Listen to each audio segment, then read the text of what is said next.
Okay, YouTube, what we got here, trying to make a new video because I know some of you have run across this before. This particular truck is a 99 model Ford F-250 Super Duty. And for those of you who have ran across this lock problem in these rear doors to where it wouldn't open, whether it be the lock that's up here or the lock that's down here that won't let you open the door.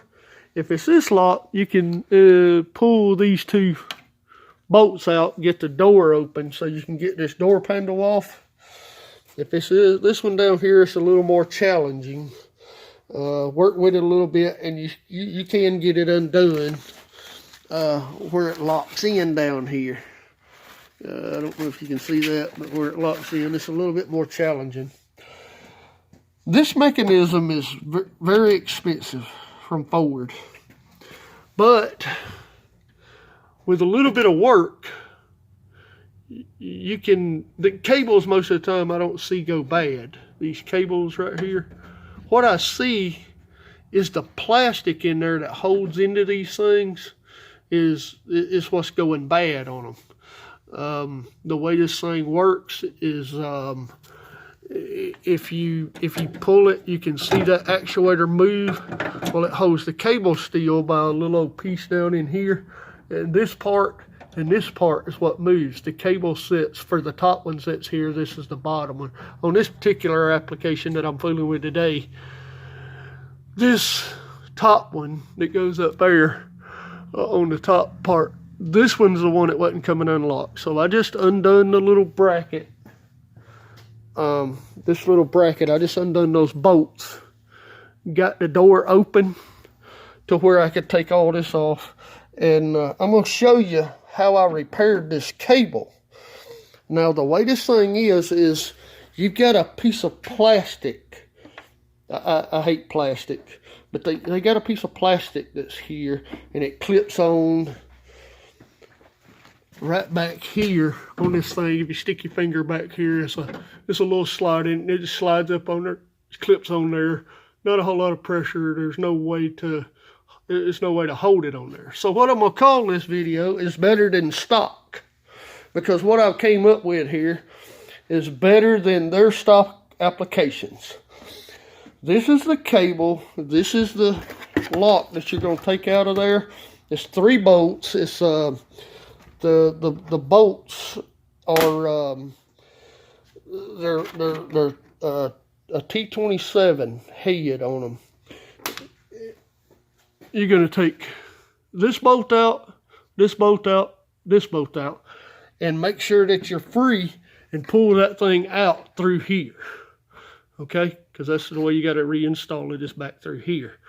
And the reason I say this is better than stock, because of the way I'm making the pieces that go back on there are not plastic. And what I came up with here is, what I done was I took a little thing. I'm a welder, so what I done was I just took an old nozzle out of my welder, like this right here, and a few drill bits. And I took and figured out what size the cable was on there. It's like I think it was 9/32 or something. And then what I done was I just took that nozzle and I made a little slot in it. And I took a little file in order to get it up on there. I don't know if you can see that. I just took a little file and filed it to where I could get the cable down in here to where it holds on to this. Because what this thing's going to do, I don't know if you can see how it's tapered.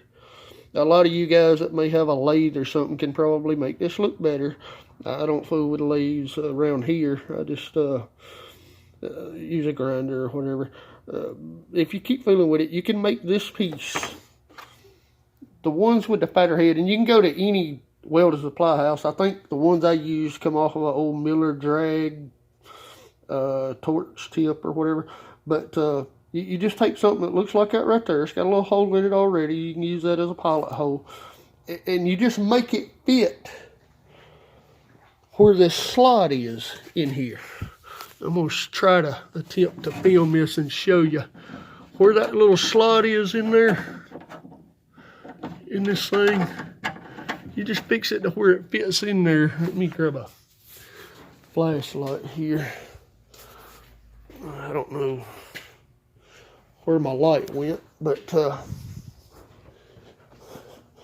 one second. A little bit unorganized right here to show you that part of it. But, well, I don't see my light here handy. But anyway, it fits in there really good. It fits right in that slot really good. If you can find something that fits in that slot good right there and hold down in there just a little bit, you ain't gonna need much because I'm gonna show you how to make it stay in there from now on. What I've done, because if this part ever goes bad or cable breaks, you're gonna have to buy the whole piece anyway. But what I done was I took the cable out of this part right here. As you can see, I made that nozzle, and then I just took a little bit of brass or solder. I actually used some hardened solder that I got, but soldered that thing around in here like this.